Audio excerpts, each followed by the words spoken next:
Eu quero começar uma nova série com os irmãos e para isso eu começo com uma pergunta. O que é que vem à sua mente? Qual é a imagem que vem à sua mente quando você pensa na palavra idolatria? Pare um pouquinho aí. Que imagem veio à sua mente? Que ideia veio à sua mente quando você pensa em idolatria? Eu, quando penso em idolatria, a primeira imagem que me vem à mente são os mandamentos das chamados 10 mandamentos. Primeiro e segundo mandamento. O primeiro que diz que não terás outros deuses diante de mim, e o segundo é, não farás para ti imagem de escultura. É a primeira imagem que vem na minha mente. E imediatamente depois, vem a imagem do povo adorando o bezerro de ouro. Exatamente quando Moisés estava no monte, recebendo as tábuas da lei, o povo estava aqui devido, segundo eles, à demora de Moisés descer, construir um bezerro de ouro, porque eles não conseguiram ficar esperando a revelação de Deus e adoraram o bezerro de ouro. Dirigido isso até comandado por Arão, né? Queridos, me vem a imagem de Paulo em Atenas. Paulo, na sua segunda viagem missionária, fez uma parada em Atenas, e a Bíblia diz que enquanto ele aguardava Timóteo e Silas virem ao encontro dele, o seu coração se incomodava vendo a cidade toda cheia de ídolos. O texto diz, enquanto Paulo os esperava em Atenas, o seu espírito se revoltava em face da idolatria dominante na cidade. Lembram? Havia altares para todos os deuses em Atenas. Havia até um altar para o chamado Deus desconhecido. É o nosso equivalente Dia de Todos os Santos. Se esqueceu alguém, desculpa, Deus está aqui, era esse aqui o desconhecido. E Paulo, muito sabiamente, vocês se lembram, que pegou o gancho ao discutir com os filósofos e disse assim, olha, vocês estão tentando adorar um Deus que não conhece, mas deixa eu falar para vocês quem é esse Deus. Não que ele dissesse que o povo estava adorando o Deus verdadeiro. Ele fez apenas um gancho, dizendo assim, olha, vocês não sabem a quem adorar. Vou dizer quem é o Deus verdadeiro. Vem essa imagem. Mas também, porque me choca muito, vem imagens dos povos, principalmente da Ásia, com os países como Índia, Paquistão, mesmo Japão, inúmeros deuses. Eu não sei aqui os números, mas na Índia o número de deuses acho que é maior que o número da população. É imenso o número de deuses. Então essa imagem também vem à minha mente. Temos que lembrar, queridos, que a Bíblia nos mostra, no contexto do Novo Testamento, contexto da cultura grega, da cultura romana, eram povos politeístas, eles adoravam muito deuses. Na Grécia Antiga havia o chamado 12 deuses ou 12 divindades do Olimpo. E eles adoravam, mas também havia outros deuses, você tem uma relação. E para cada deus grego há um equivalente com outro nome romano. E na Grécia Antiga, e esse é o contexto em que os líderes do Novo Testamento, os missionários, os pregadores, os apóstolos, viviam e pregavam num contexto politeísta, em que havia um Deus para cada área da vida. Havia na Grécia Antiga o Zeus, que era o senhor dos deuses, o chefe supremo, mas Afrodite, a deusa da beleza, Eros, Deus do amor, da paixão e do desejo, Ártemis, Deus da riqueza, Hebe, deusa da juventude. Então, só para citar alguns, cada deus e cada deusa associada a uma área da vida. E aí, quando nós olhamos para esse panteão, a gente pergunta, e aí? O que nós temos como cristãos evangélicos no século XXI a ver com a idolatria? Já que nós não somos politeístas como os gregos, não somos politeístas como eram os romanos, será que a questão da idolatria é um perigo para os cristãos? Será que nós também temos nossos deuses? Será que idolatria é um perigo hoje? Eu quero convidar você nessa nova série de mensagens chamada Ídolos do Coração a considerar o fato que nós também somos tentados à idolatria. Talvez não sejamos tentados para a idolatria de imagens, mas aos deuses contemporâneos e que nós somos sofremos ataques e somos tentados a adorá-los. Aliás, eu queria que nós começássemos nessa série com bastante humildade, considerando a seguinte possibilidade: é bem provável que nós sejamos idólatras ou tendentes à idolatria em algumas áreas da nossa vida. Porque se você achar que não diz respeito a você, eu não vou poder te ajudar. Mas se você entender como a Bíblia diz, que a idolatria é um risco, não talvez na forma que era ali no primeiro século, como era no Antigo Testamento, para nós cristãos evangélicos, mas lembrar que idolatria é mais do que imagens, há novas formas de idolatria. Então esses versículos dos 10 mandamentos, os 2 primeiros mandamentos, não terás outros deuses além de mim, Deus dizendo, e não farás para ti nenhum ídolo, diz respeito a nós também. Hoje, como diz Tim Keller no seu livro Deuses Falsos, ele diz que idolatria é expressa de uma outra forma hoje. Por exemplo, uma pesquisa da Lifeway, que é uma entidade de pesquisa ligada à Convenção Batista do Sul dos Estados Unidos, entrevistaram vários líderes e concluíram os deuses da atualidade. Por exemplo, quais são os ídolos modernos que têm influência significativa nas igrejas? E aí os entrevistados disseram, os líderes evangélicos, o Deus do conforto, o Deus do controle e segurança, o Deus chamado dinheiro, o Deus da aprovação, o Deus do sucesso, o Deus da influência social, o Deus do poder político ou da ideologia, o Deus do sexo ou amor romântico. São alguns deuses. Dá para notar como nós lidamos com isso todos os dias? Então, corremos o risco de, em alguma área ou algumas áreas, muitas vezes cometemos o pecado da idolatria. Então, nessas igrejas, olha lá em cima, o Deus do conforto. O que as pessoas querem hoje é o conforto, e o conforto virou um Deus para essas pessoas. O bem maior, o que eles querem buscar. Ninguém tem dúvida, por exemplo, da ideia do dinheiro, que vou falar semana que vem. Então, é ruim denunciar que muita gente falta, porque é o assunto que todo mundo acha que não tem problema nessa área. Não, dinheiro não me domina, entendeu? Então é aquela questão, dinheiro não traz felicidade, mas corre atrás, né? Alguém de maneira humorística diz, olha, dinheiro não traz felicidade, dá o seu para mim e seja feliz, entendeu? Então, queridos, são deuses, são tentações fortes, são ídolos, tá? Sérios. Hoje, o Deus da influência social, com as mídias sociais.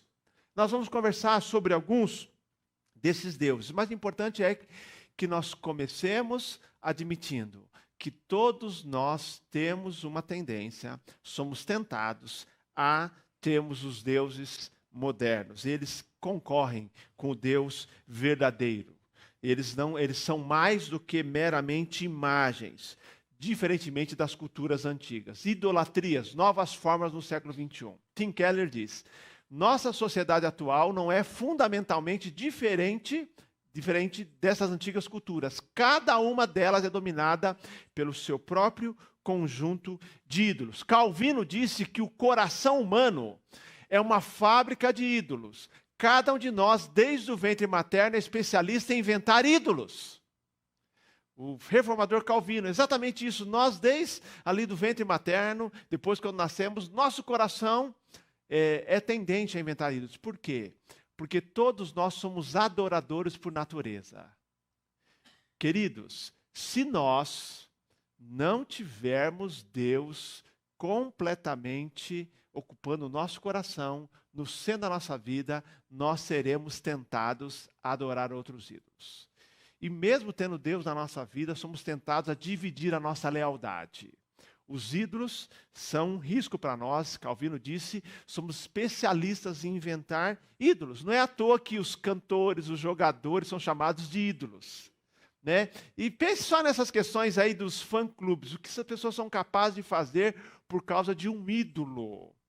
Entendeu? Você admirar, entendeu? Mas uma coisa, as pessoas quase se desmancham diante de um ídolo, não é verdade? Porque a idolatria faz parte, é uma inclinação humana. Ídolos do coração é a nova série. A Bíblia no Novo Testamento fala, fujam da idolatria. E é um texto escrito para cristãos. cristãos que não estavam enfrentando problema com os ídolos físicos. Paulo diz: fujam da idolatria. 1 João 5,21, o apóstolo João termina a sua primeira carta com essa frase: filhinhos, cuidado com os ídolos. Olha que interessante, é a última frase de 1 João. Filhinhos, parece que é uma frase que está ali sem razão de ser, que não tem conexão, não.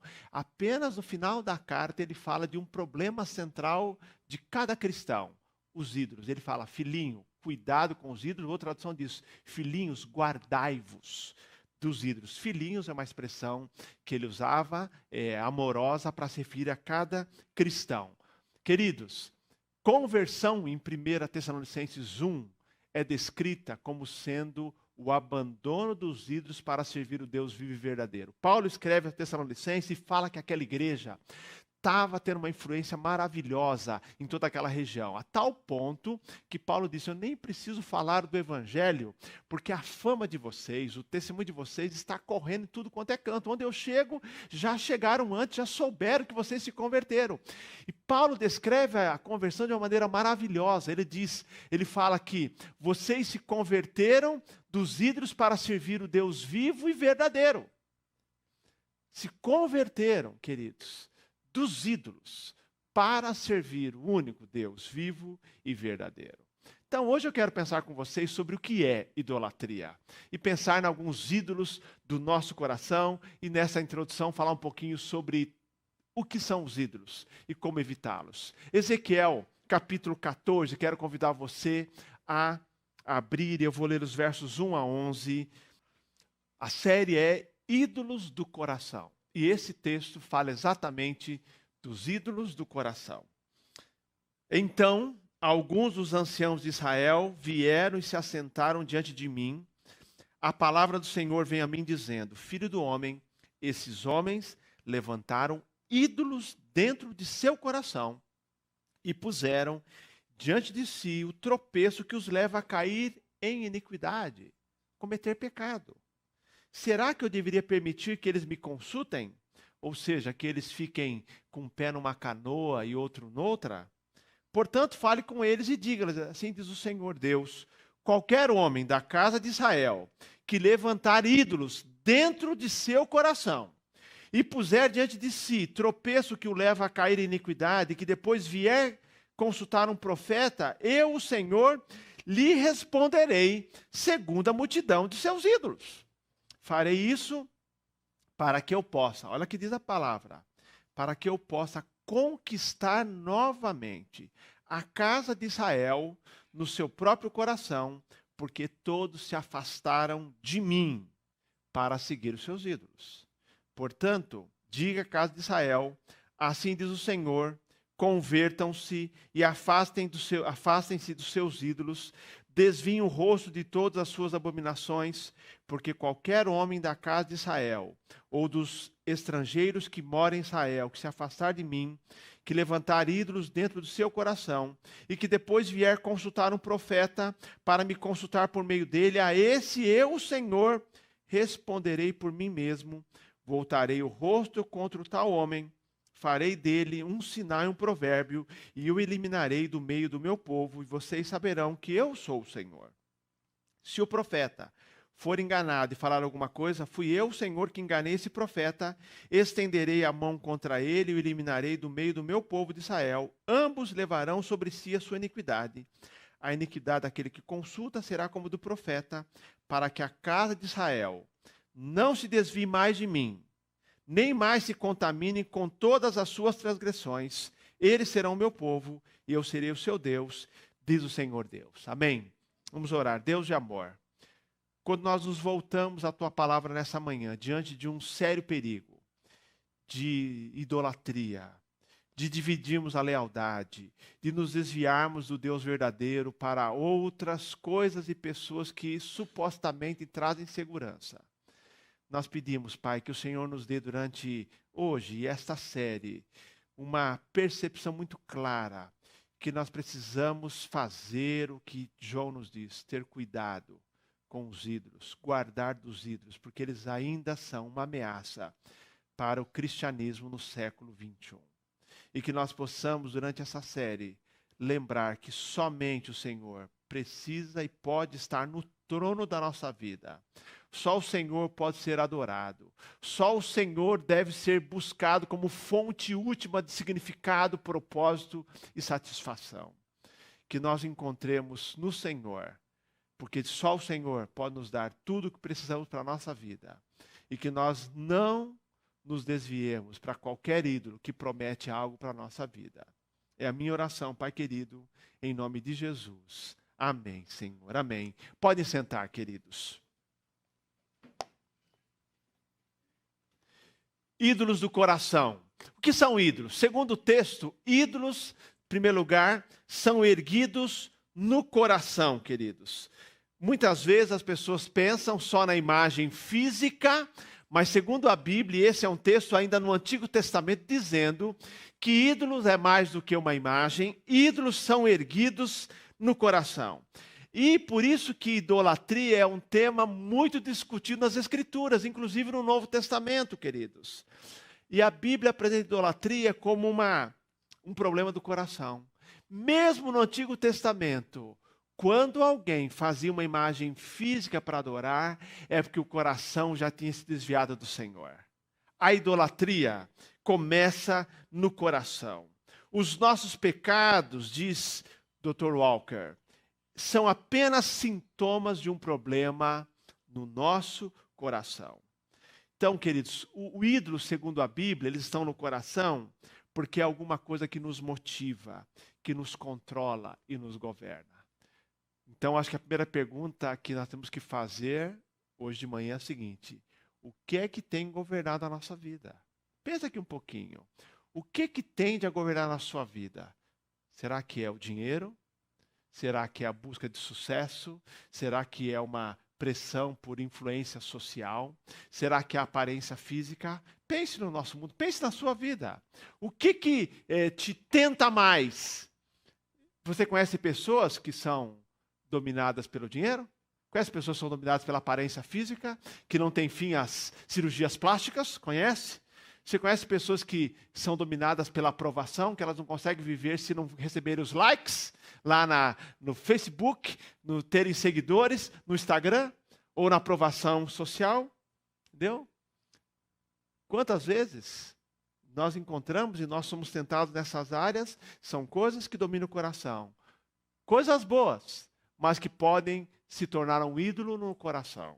Sexo, trabalho, dinheiro, beleza, coisas que são boas, mas se forem divinizadas, queridos, se tornarem o fim último da nossa vida. E às vezes de maneira paulatina, inconsciente, quando você vê, está lá no trono da sua vida. Tá? Aí você está tendo um ídolo no seu coração. Ídolo do coração, porque as pessoas estão buscando significado, propósito, em outras coisas, em outras pessoas que não Deus. E como alguém disse muito bem, que os ídolos são um caminho fértil, um solo fértil para o pecado. Porque o ídolo toma conta, e aí como diz o texto aqui, as pessoas colocaram tropeço em suas vidas, caminharam para a iniquidade. O problema do ídolo é que o ídolo te leva a pecar. Imagine só o que as pessoas, por exemplo, fazem por causa da busca da beleza, da aprovação. O que as pessoas fazem por causa de dinheiro? Então, o ídolo leva ao pecado. O texto diz aqui, o ídolo, verso 3, leva ao tropeço. Um ídolo pode ser um objeto físico, mas o ídolo pode ser uma pessoa, pode ser uma prioridade na sua vida, pode ser um desejo, pode ser um prazer, qualquer coisa que toma conta no seu coração. Por isso a Bíblia diz que não devemos ter ídolos em nossa vida. Os romanos e os gregos, se você observar aí, eles foram os primeiros a ter uma visão clara, e para nós ela é didática, de que nós temos a tendência em pegar coisas da vida e tornar ídolos da nossa vida. Eles tinham um Deus para representar cada área das suas vidas, cada desejo. Por exemplo, nós temos aqui, vejam só, Apolo, Deus do amor, Diana, Deus da caça, Marte, Deus da guerra. Nós temos Baco, Deus da alegria e do vinho. Nós temos Mercúrio, que é Hermes, como deus grego, deus do comércio. Então, eles foram capazes de observar que havia, eles diziam, um panteão de Deus e cada área das suas vidas era dominada. Eles estavam dizendo das áreas da nossa vida que tem tendência de se tornar um ídolo. E eles adoravam. Quando eles queriam vencer uma guerra, consultavam o Deus da guerra, clamavam o Deus da guerra. Se queriam ter uma boa colheita, Deus Ceres ou Deméter, eles iam buscar esse Deus. Então eles buscavam a vida deles, toda a vida deles era dirigida em busca desses deuses. Então, queridos, e aí nós temos algumas ilustrações, eles viviam assim. Eles conseguiram ver que esses deuses dominavam o seu coração. Deuses no coração. Eles tinham os deuses nas imagens, mas os deuses estavam no coração. Hoje os deuses atuais são beleza, sucesso, dinheiro, fama, prazer, consumo, tecnologia, ideologia, que podem tomar lugar no nosso coração. Agora, ídolo, em segundo lugar, é qualquer coisa ou pessoa que dispute lugar com Deus. Queridos, qualquer coisa, qualquer pessoa que tenta ocupar o lugar de Deus na sua vida se torna um ídolo. Versículo 11, Deus diz o seguinte: para que a casa de Israel não se desvie mais de mim, nem mais se contamine com todas as suas transgressões.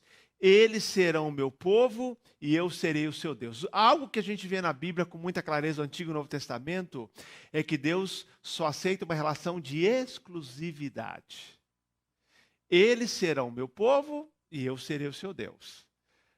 Eu não aceito ser apenas um Deus. Eu não aceito ser um Deus nesse panteão. Para os gregos e os romanos era fácil dizer assim, não, nós agradamos os vários deuses. Mas segundo a Bíblia, e o nosso Deus, o único Deus verdadeiro, ele quer exclusividade. Olha, ele diz assim, olha, quando eles foram consultar o profeta, porque vejam só, o que eles faziam? Eles estavam seguindo os seus deuses, os seus ídolos, mas quando não funcionava, eles voltavam lá para Deus. Iam consultar o profeta. Você vê isso no Antigo Testamento o tempo todo. Então, com seus deuses, corre para Deus. Vocês vão buscar Deus?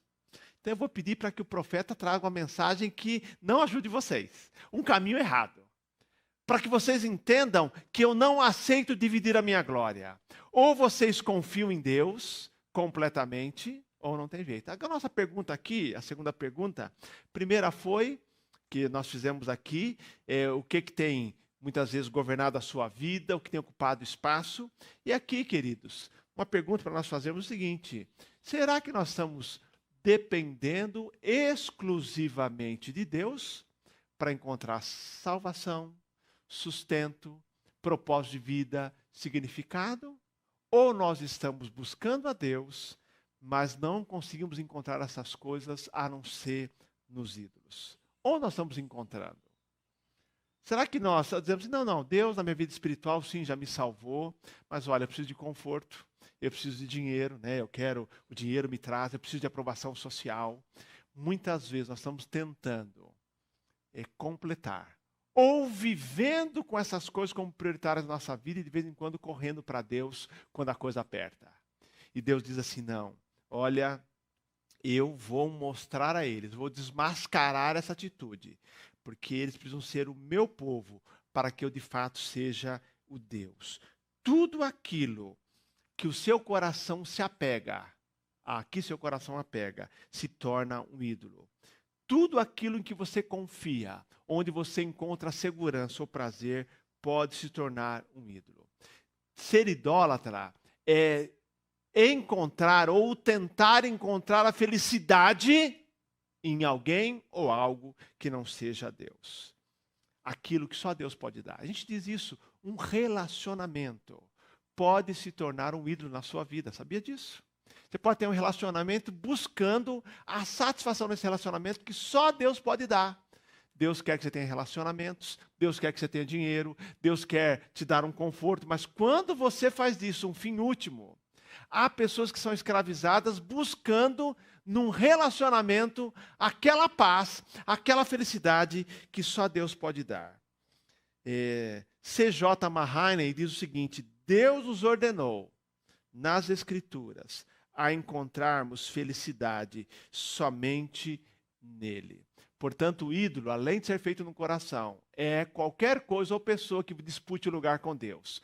E aí, ídolos são coisas ou pessoas nas quais você deposita confiança. E aí, nesse sentido, qualquer coisa ou pessoa na sua vida pode se tornar um ídolo, porque você pode colocar confiança. O ídolo é aquilo que se torna, tem o poder de controlar a sua vida, naquilo que você gasta a maior parte do seu tempo.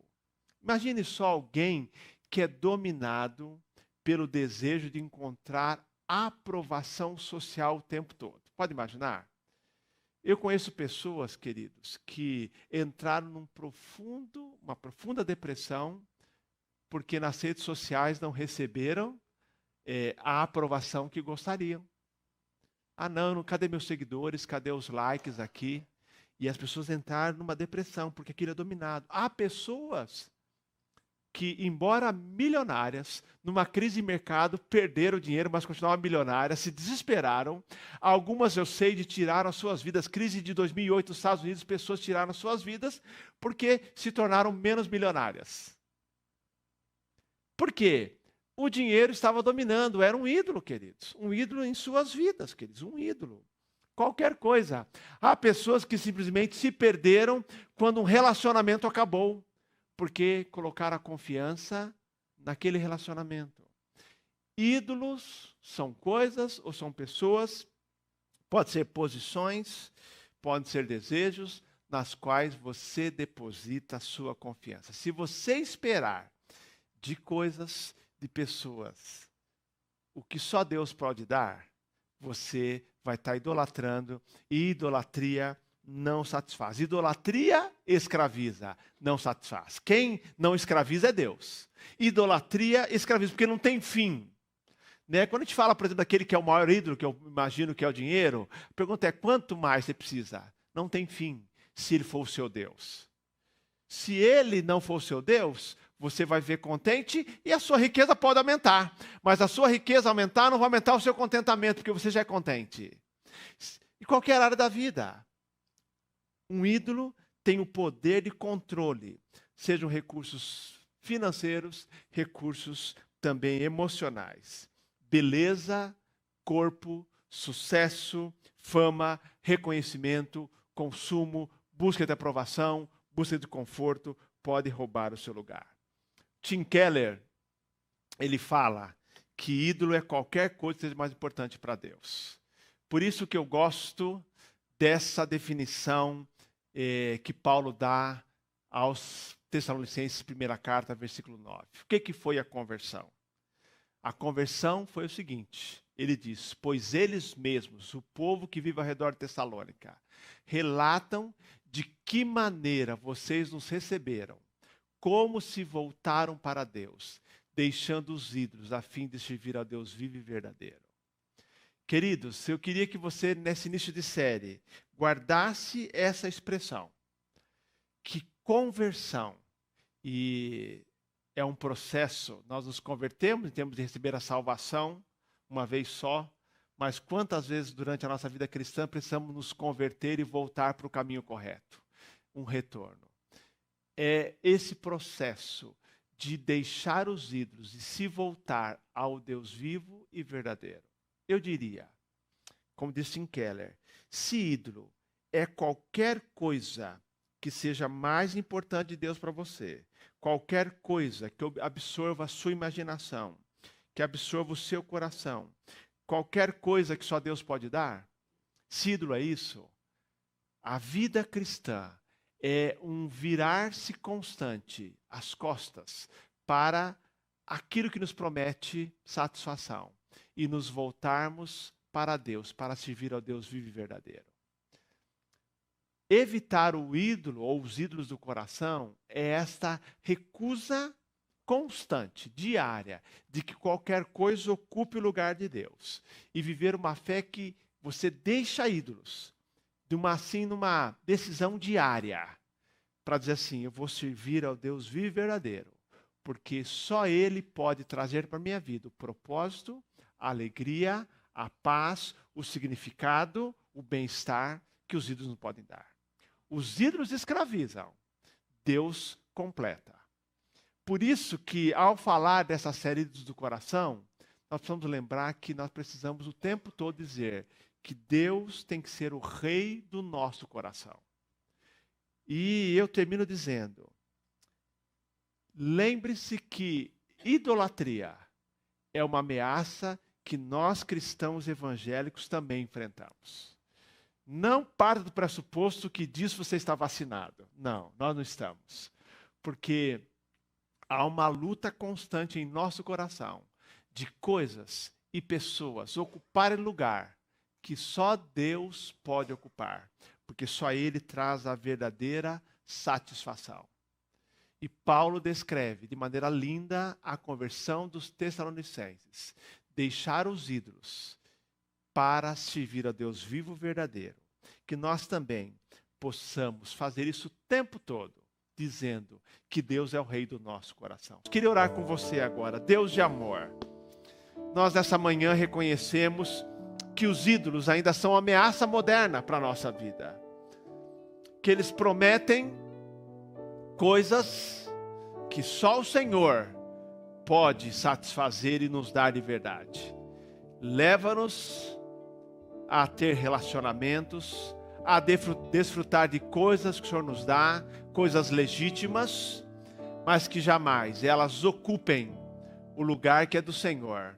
Seja o rei do nosso coração e que o nosso bem-estar, o propósito de vida, a alegria, o significado, só sejam encontrados no Senhor. Preencha o nosso coração dessa paz que só o Senhor pode dar.